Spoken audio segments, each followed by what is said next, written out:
pag-ibig ko'y hindi nilaan sa'yo. Mahina sa puso ang pagkatao ko. Pananalig ko sa iyo'y siniseryoso.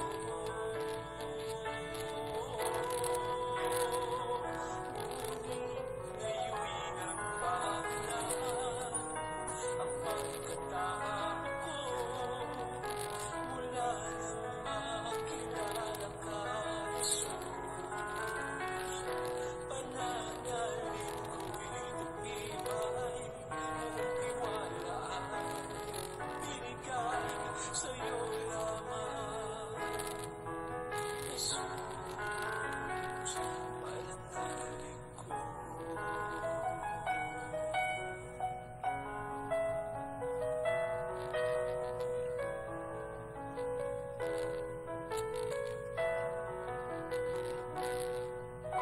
Nabuhay sa kasalanan ang puso. Pag-ibig ko'y hindi nilaan sa'yo. Mahina sa puso ang pagkatao ko. Pananalig ko sa iyo'y hindi siniseryoso. Ngunit ngayon'y nagbago na ang pagkatao ko. Mula nang makilala ka, Jesus, pananalig ko'y tumibay. Buong tiwala ay binigay sa'yo lamang, Jesus, pananalig ko.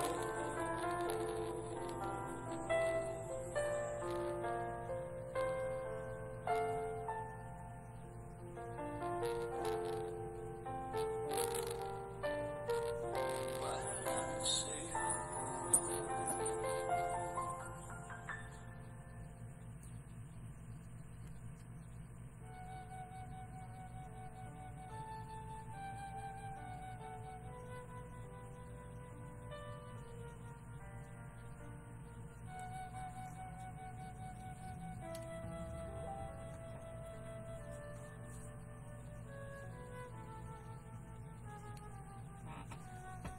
Sa ngala ng Ama at ng Anak at Espiritu Santo. Amen.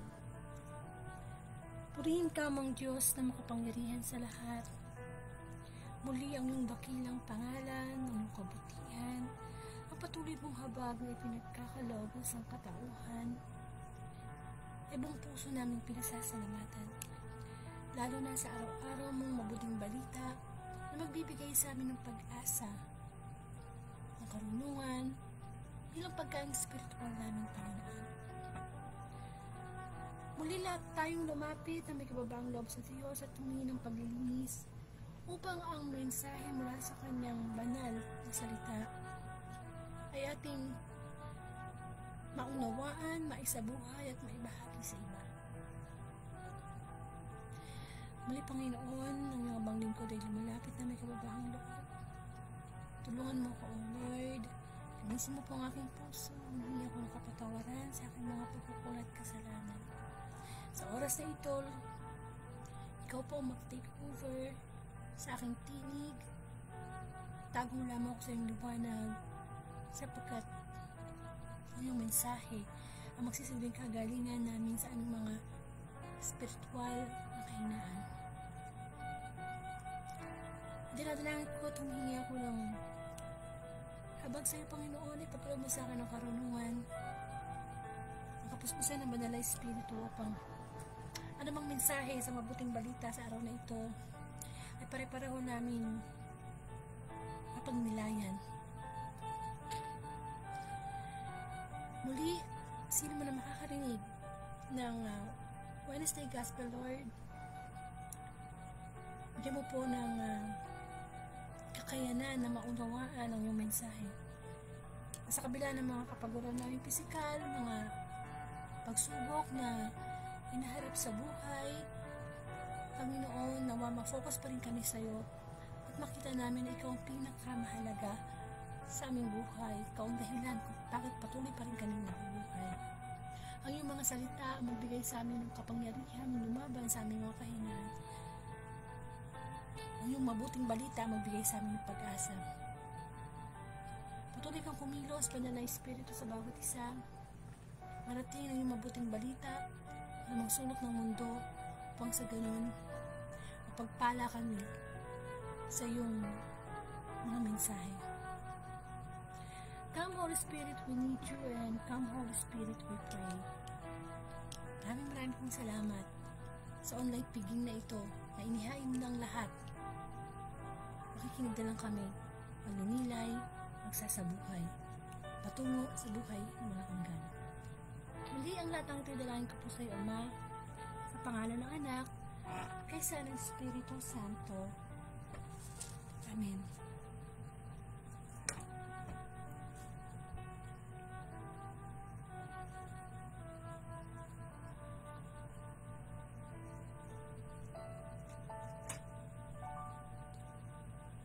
Bigyan po natin ng parangal ang mabuting balita.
Ang mabuting balita ayon kay San Mateo. Papuri sa iyo, Panginoon. Hindi tinanggap si Jesus sa Nazaret. Umuwi siya sa kanyang bayan at nagturo sa kanila sa sinagoga. Nagtaka ang mga nakakarinig sa kanya. Sabi nila, saan kumukuha ng karunungan ng taong ito? Paano siya nakakagawa ng kababalaghan? Hindi ba ito ang anak ng karpintero? Hindi ba si Maria ang kanyang ina? At sina Santiago, Jose, Simon, at Judas ang kanyang mga kapatid na lalaki? At dito nakatira ang kanyang mga kapatid na babae, hindi ba? Saan niya natutunan ng lahat ng ito? At ayaw nilang kilanlin siya. Kaya't sinabi ni Jesus sa kanila, ang propeta ay iginagalang kahit saan, liban sa kanyang sariling bayan, sa kanyang sariling sambahayan. At dahil di nila pagsampalataya, hindi siya gumawa roon ng maraming kababalaghan. Mga kapatid, ang mabuting balita ng ating kaligtasan. Pinupuri ka namin, Panginoong Hesukristo. Isa pong magandang gabi sa lahat. Welcome po sa Word of God Daily Gospel sa pamamagitan po ng Facebook Live. At maraming salamat sa Panginoon. Ngayon po ay May 1 na, 2024. Wednesday Gospel po ang ating pagninilayan bilang pagkain espiritual. Sapagkat tayo ay may spirit and God is spirit. So kailangan pinapakain din ng ating spirito ng mga salita ng Diyos. Upang sa ganun na hindi lang tayo buhay pisikal, pero mahirap naman yung patay spiritual, di po ba? So ako po si Sister Angelica from Bulacan at isa po akong Katoliko. Amen. May 1, Labor Day. Atin pagka May 1, araw ng mga manggagawa. Kaya walang pasok. Di po ba? So, ito po dito sa mabuting balita. Makikita natin, no, na ang Panginoong Jesus ay talagang naki-question siya, no? Kini-question yung kanyang kakayanan, yung kanyang pagkatao, yung mga ginagawa niya, no? Kumbaga, masasabi natin na sa panahon na siya ay nagkatawang tao at nangaral ng salita ng Diyos, nagpagaling ng mga may sakit, bumuhay ng mga patay, ang dami niyang ginawang kababalaghan, no? Hindi man lahat naniniwala. Amen. Kaya nga, diba, dito sa mabuting balita, ang daming tanong. Sabi, sino ba yung Kristo na yan, no? Diba, anak yan ng karpintero, anak yan ni Maria, ano pa nga sinasabi na, ay ano yan, yung, ano ba, bakit ganyan siya magsalita? Bakit nakakagawa siya ng mga himala? Amen. So, sa palagay natin, ng mga panahon ni Kristo, marami ding mga tao na hindi agad naniniwala na siya yung anak ng Diyos. At ang Diyos Ama ay sumasa kanya at siya ay sumasa Ama. Amen. Pero since since nga Labor Day ngayon, araw na manggagawa, bakit din natin pagnilayan, no, na medyo may connection sa Labor Day ang mabuting balita ngayon? Si kamukha nung sinabi dito, no, na di ba yan ang anak nung karpintero na si Jose? Kasi ngayon po sa ating Catholic faith pista ni Jose. Si Jose na ginamit ng Diyos para maging tatay-tatayan dito ni Kristo nung siya ay nagkatawang tao. So, karpintero po talaga ang trabaho ng tatay or ama dito sa lupa ni Kristo. At alam naman po natin ang pagiging karpintero, hindi rin naman talaga madaling trabaho, no? Siguro talaga naman masiguro talaga sa society natin, lalo na dito sa Pilipinas, di ba? Kapag mas mataas yung pinag-aralan mo, syempre expectation mo, mas mataas yung sweldo. Dahil kung wala kang natapos, maaaring masabi ka mapupunta ka sa mga gawain talagang pisikal. Lakas yung ginagamit, kamukha sa mga construction worker, sa mga, yung masasabi natin more of sila yung hindi na kailangan pag-aralan yung mga trabaho nila, no? Pero minsan din naman may siniswerte na kahit hindi nakapagtapos ng pag-aaral, umasa sa buhay. Kung minsan sinasabi nga nila, wala naman daw sa pinag-aralan yun, nasa diskarte sa buhay. Pero syempre, sa atin, napakahalaga ng edukasyon. Amen? And, ikaw, ano bang, bilang isang manggagawa, ano ba trabaho mo ngayon? Ano ba profession mo? Paano mo binubuhay yung pamilya mo? Alam naman natin na bago ka makapagtrabaho o magkaroon ng trabaho, di ba haba ng pag-aaral na ginagawa natin? Mula kinder hanggang elementary, high school, no? Nagdagan pa nga ng mga senior high school na yan, hanggang sa college, bago ka makagraduate. At alam naman natin na, halimbawa, ang kursong kinuha mo para makapag-dahil itong gusto mong maging trabaho, halimbawa, nursing. Ang dami-daming kumukha ng nursing, no? Sa buong Pilipinas pa lang. Tapos pagka nag-apply ka, ilan lang ang wanted or hinahanap. Wanted nursing, di ba? So talagang hindi ganun kadali. Pero ang gustong pagnilayan ng Diyos sa atin, yung quality ng trabaho natin. Kasi iba-ibang trabaho yan. Bakit tayo nagtatrabaho? Yung commercial nga sa TV, di ba? Para saan ka gumigising? Every morning, gigising tayo para magtrabaho sa ating family, to provide for our family. At mahalaga talaga ang trabaho sa buhay ng tao. Imagine mo na kung wala kang trabaho, sa kukuha ng kakainin mo, yung pag-aaral mo sa mga anak mo, mahalaga talaga yan. Pero dapat, binibigyan natin ng value yung ginagawa natin o ano man ang trabaho natin. Is either attorney ka, engineer ka, teacher ka, nagtitinda ka ng isda, basurero ka, iba-iba di ba? At kahit naman sabihin natin yung nanay, kahit nasa loob lang siya ng tahanan, isang trabaho din yan na 24 hours, no? Wala nga lang sweldo, pero isa rin yung masasabi nating noble work. Amen. Oops, hindi ko pala na-open yung ano ko. Anyway, ayun nga, punta tayo ulit, no? So, Sa araw-araw na pagising natin ay binibigay ng Diyos na panibagong araw bilang manggagawa. Kung ano man ang propesyon o kung ano man trabaho natin ngayon, paano natin ito ginagawa sa buong araw? Amen. Kailangan alam natin kung bakit tayo nagtatrabaho, bakit tayo kumikilos.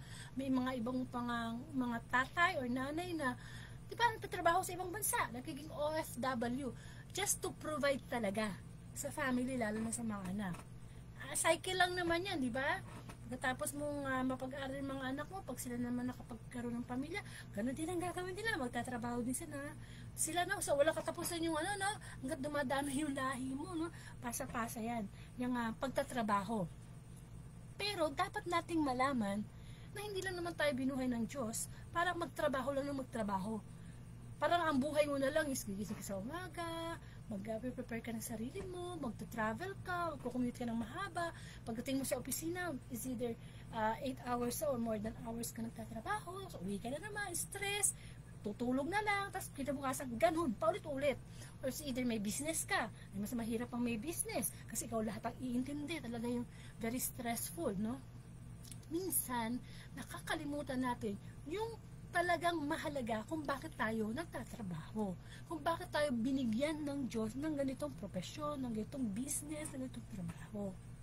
Amen. Na kung minsan, dahil minsan pa nga sa trabaho na yan, nakakalimutan na natin yung nagbigay sa atin ng lakas para magampanan yung trabaho na yan.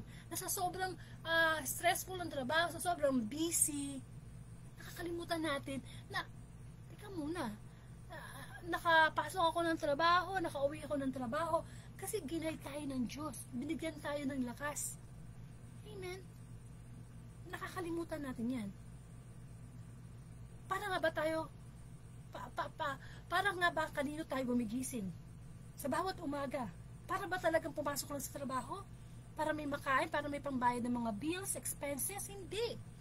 Una sa lahat, sa bawat umaga na tayo nagigising, dapat nasa isip natin na gumigising ako para sa Diyos.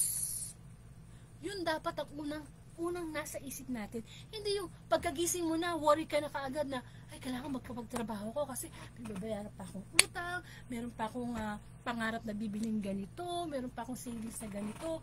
Yung bang puro pang mundo. Yung plano natin kung bakit tayo nagtatrabaho. Amen. Una, dapat isipin natin na tayo ay actually, ang first job talaga natin bilang nilikha ng Diyos, ang first job talaga natin is paglingkuran ang Diyos. Yun dapat ang una natin nasa isip. Amen. Kaya kapag halimbawa, nakagraduate na tayo, meron na tayong trabaho, dapat inaalay natin yun sa Panginoon. Kasi napakahabang proseso yun eh. Ang sabi nga, ang bawat ginagawa natin ay dapat inaalay natin sa Diyos. Inihahandog natin sa Kanya.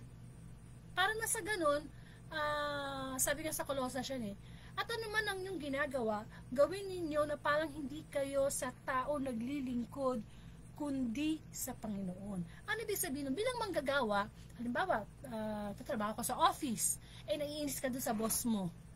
Ano gagawin mo? Tatamad-tamad ka, magdadaya ka, pag wala siya dyan, isi-isi ka lang, o mamaya, chichismis mo pa siya. Hindi ba? Dapat yung trabaho na ginagawa natin, diba, nag-office ka, iniisip natin, inaalay ko to kay Lord, hinahandog ko to sa Kanya. Para kahit wala yung boss mo, hindi ka nakikita ng mga taong nakabantay sa'yo na supervisor o manager, you will do your best because para kay Lord to eh. Amen. Kung minsan naisip lang natin na, sige, trabaho. Kanino mo inaalay? Sa tao lang? Hindi. Sa pamilya mo lang? Sa asawa mo lang? Hindi. Dapat una para sa Panginoon. Amen. Para na sa ganun, yung quality ng trabaho mo, maganda. Dahil kasi talaga naman pinaka-boss natin sa araw-araw ang Diyos eh. Siya yung boss natin. Sa kanya tayo nagpe-perform. Kaya ano mo yung ginagawa natin sa ating trabaho, ginagawa natin sa Kanya. Kaya nga minsan, di ba, sabi ng Panginoon, hindi naman siya tumitingin kung ano ba yung ginagawa mo o yung trabaho mo. Attorney ka, mataas yung pinag-aralan mo, politiko ka, sa trabaho ko sa gobyerno, taas ang posisyon mo, Doon ba nakatingin si Lord? Hindi. Ang tinitingnan niya, paano po piniperform yung pagiging politika mo? Halimbawa, barangay captain ka. Paano mo pinaglilingkuran ng nasasakupan mo? Barangay captain ka, yan ang posisyon mo. Ginagamit mo ba yan for corruption? Ginagamit mo ba yan para magnakaw sa kaban ng bayan? Siya yung manggagawa. Halimbawa, siya yung manggagawa. Paano niya ginagawa yung kanyang responsibilidad sa kanyang trabaho? Hindi po ba? Kasi mahalaga yun eh. Tingnan niyo sa mabuting balita. Si Jose Carpintero.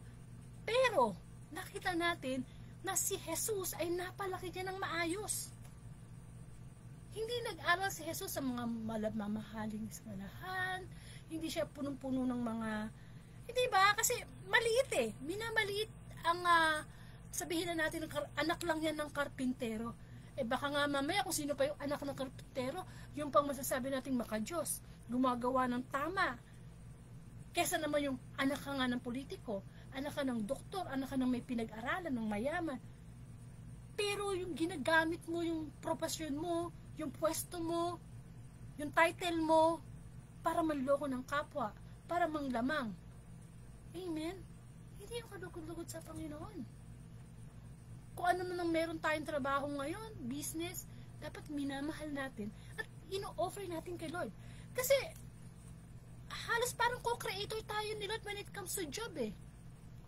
Bakit sino ba ang nag-invento ng telepono? Hindi ko makalimutan yun, no? Si Graham Bell. Alexander Graham Bell. Hindi ba? Yung mga bagay na nakikita natin dito sa mundo, actually, co-creator tayo ni ganyan. Ginamit ka, isa kang scientist, at binigyan ka ng talino ng Diyos para pag-invento halimbawa ng radyo, ng ilaw.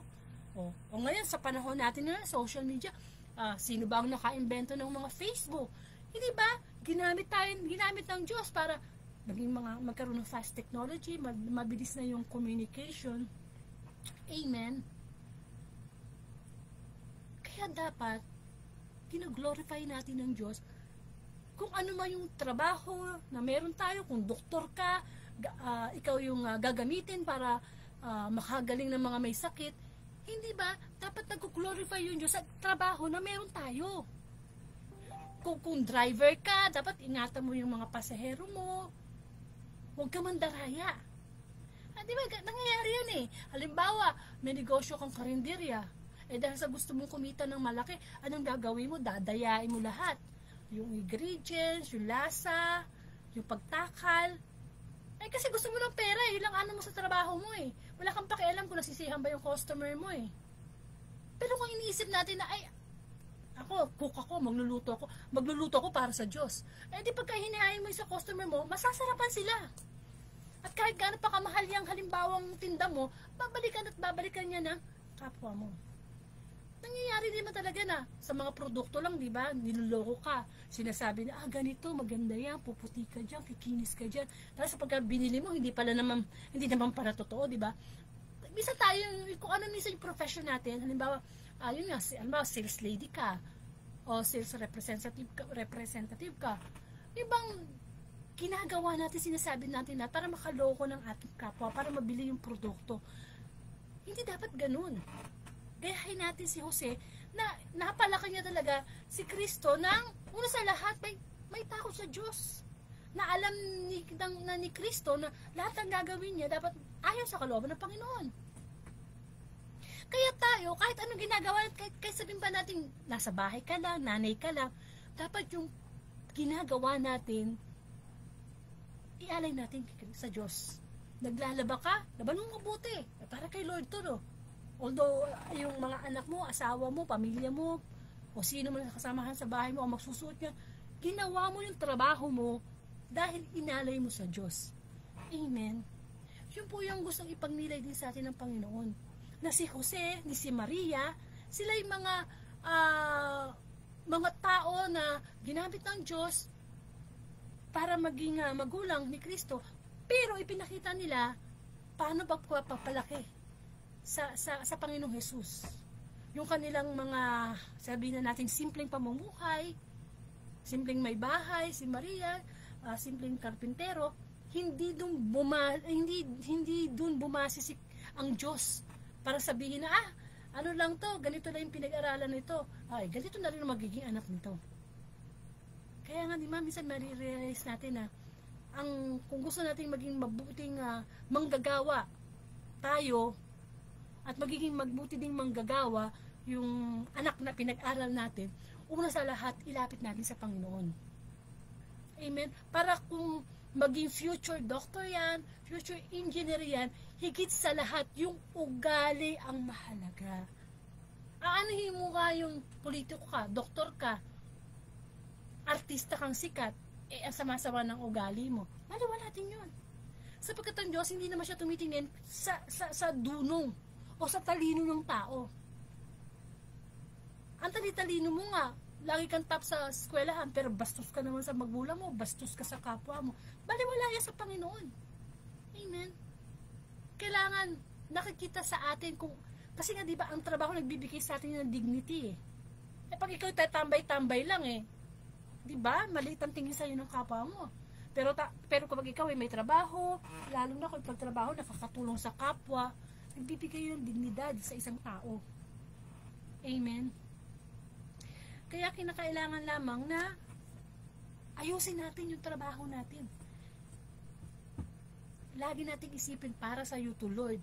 Ginising mo ako ngayong umaga, bibigyan mo ako ng lakas, para sa iyo to. Hindi lang yung para sa sarili natin, hindi lang yung para sa kapwa natin, hindi lang para sa ibang tao, para sa Diyos. At kapag tayo nagtatrabaho, di ba, binigyan tayo ng Diyos na magtrabaho ng 6 na araw. Monday to Saturday, sige, trabaho. Pero pagdating naman ng Sunday, huminto naman tayo sa pagtatrabaho. Hindi ba? Ialay naman natin sa Diyos yun. Kasi yung Sunday, bilang Katoliko, yun na yung araw na pagpapasalamat para sa Panginoon. Para sa 6 na araw na na-bless tayo, kumita tayo, nakatulong tayo sa kapwa. Tayo naman, is our turn naman na magpasalamat sa Kanya. Magsimba. Amen? Hindi yung, tawa ko na nga ng 6 na araw, gusto mo pa yata pati linggo. 7 araw, perfect attendance. Kapatid, ang Diyos nagpahinga sa ika-7 araw. At pinagmasdan niya yung kanyang mga nilikha. At nasiyahan siya. At nagpahinga nga siya. Ganon din tayo, no? Hindi rin kasi bilang manggagawa, hindi din natin pwedeng abusuhin yung ating katawan. Kasi ito yung puhunan natin sa ating pagtatrabaho Kaya pag inabuso natin to, pinabayaan natin to, kahit sabihin mo pang ang dami mong naipon sa pagtatrabaho, baliwala din lahat yan. Mapupunta lang yan sa gamot, sa hospital, sa doktor. Hindi po ba? Kaya kailangan, bilang manggagawa, hindi natin maging concerned din tayo. Sabi nga, health is wealth.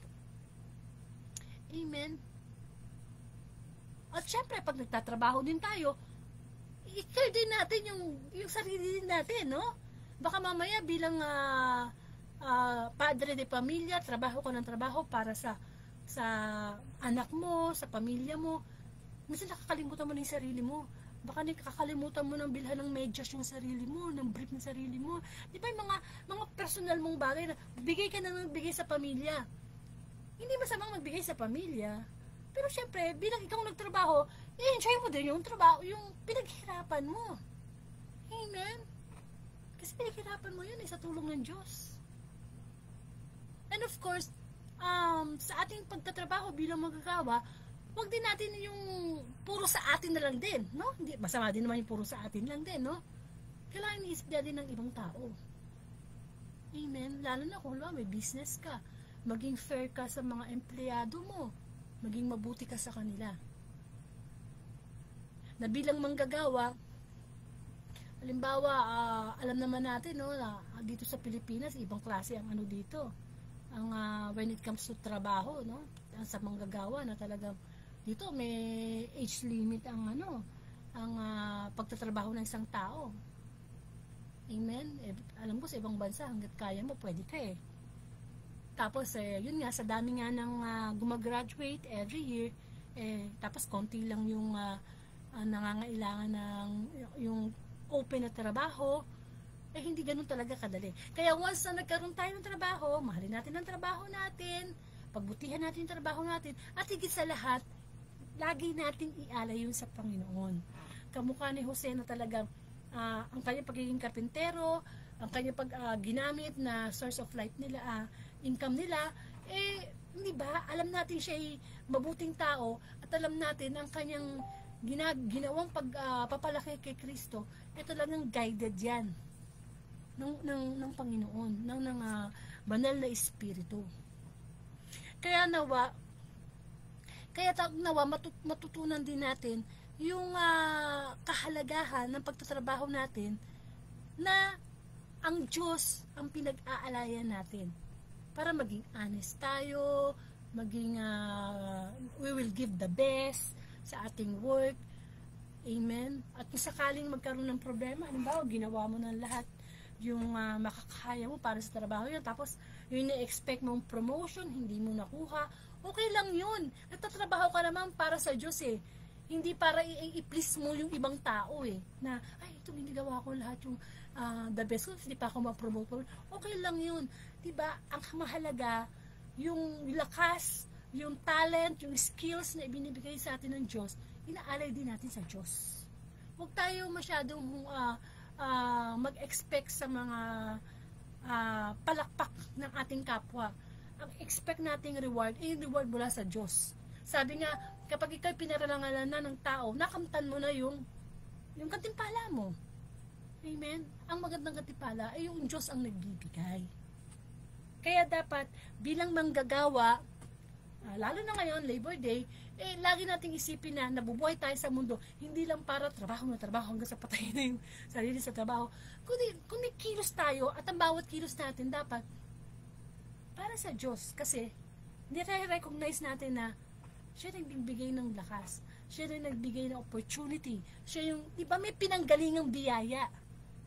Hindi dahil sa magaling tayo, hindi dahil sa matalino tayo, hindi dahil sa, di ba? Sobrang katalinuhan na nga ng tao gusto na nga higitan ng Diyos Diba? Kung scientist ka, diba? Ang mga tao ngayon talagang iba na Parang gusto na nilang maging Diyos, gusto na nilang hindi ba kung makikita mo na sa social media yung mga test tube baby, yung kaya na ng tao na mag-create ng another tao.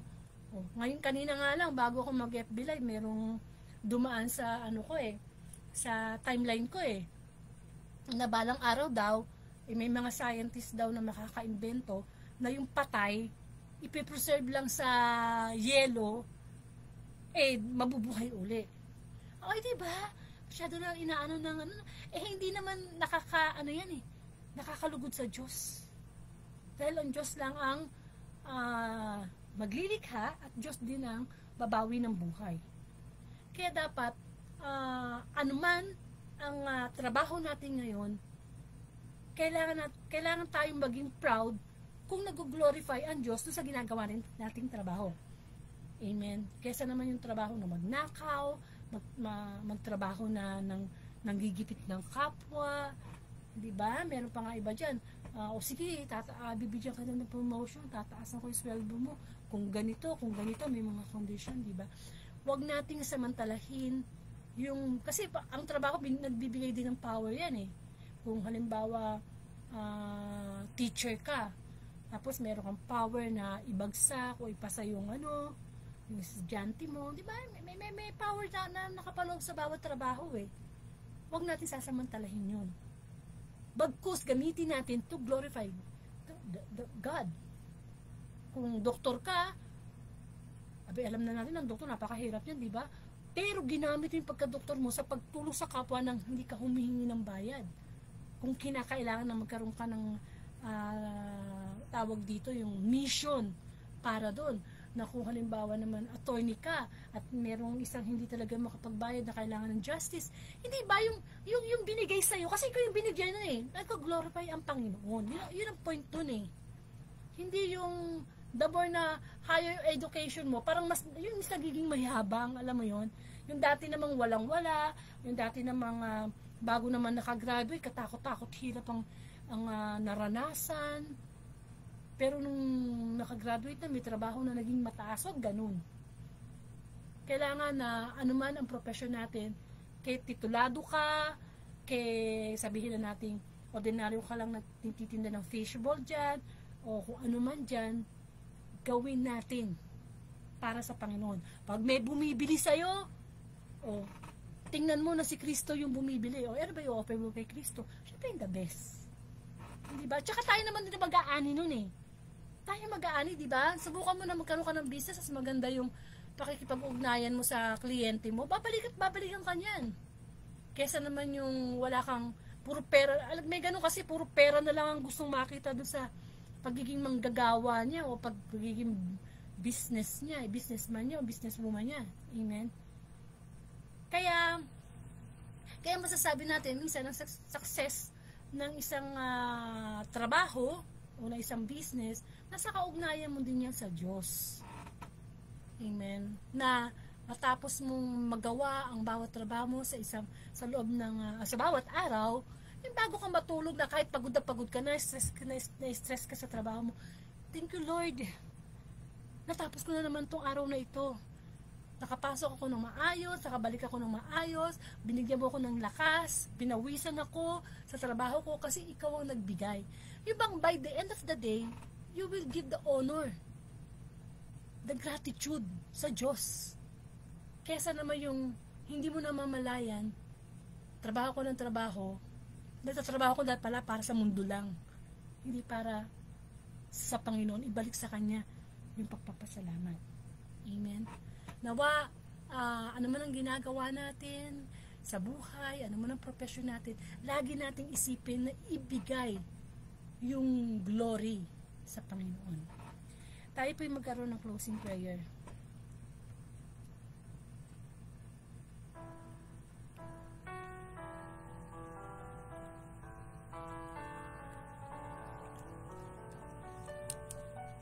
Muli, Panginoon, maraming pong salamat sa pagpapaalala mo sa amin, lalo na ngayong Labor Day, na ano po man ang profesyon o trabaho namin na nagiging source na aming pamumuhay, Panginoon, lagi po namin isipin na gawin namin ang the best, na ang trabahong meron kami, inihahandog namin sa iyo. Upang sa ganun, hindi kami matutong mandaya, hindi kami matutong mangdamang ng aming kapwa. Yung mahalin namin ang trabaho namin, dahil ito'y pinagkaloob po sa amin. At Lord, kung ano po ang nagiging problema sa aming mga trabaho, sa aming mga business, Lord, bigyan mo po kami ng kakayanan na maunawaan na ang bawat trabaho ay may pagsubok na dapat namin harapin. Pero Panginoon, bigyan mo kami ng kababaang loob na maunawaan ito. At nawa, Lord, ano man ang mga profesyon namin o ano pa yung magiging profesyon ng mga anak namin in the future.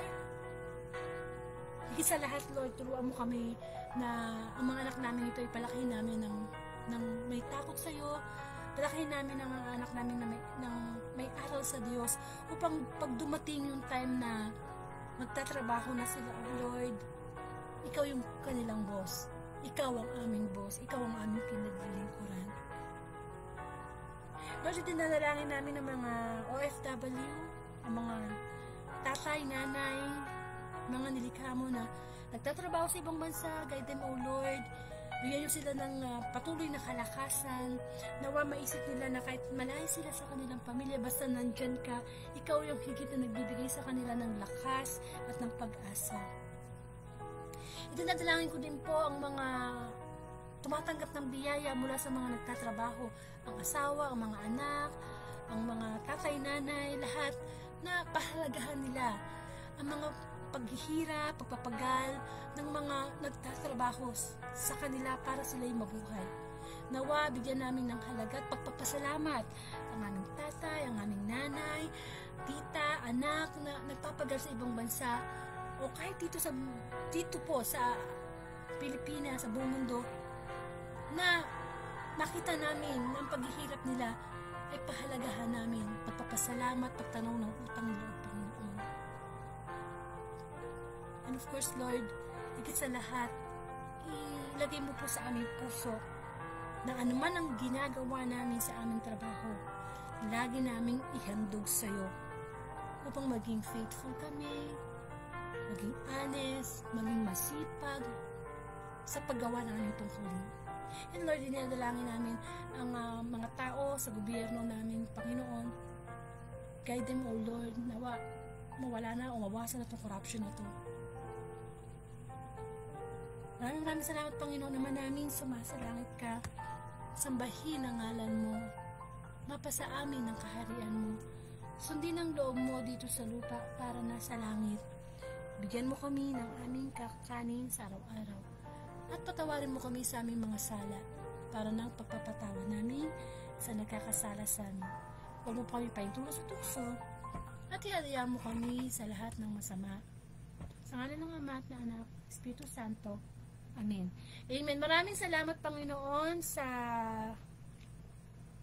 biyaya ng iyong mabuting balita. So, sharing lang. Ako naman ay wala naman akong trabaho eh. Ako isang plain housewife lang. No? Pero tama yung mensahe ng Panginoon. No? Ano po man ang trabaho natin, gawin natin to glorify God. Kaya nga, dito lang sa bahay, kung maglalaba ka, magluluto ka, Lord, para sa'yo to. Diba? Para nasa ganun maganda yung nagiging resulta.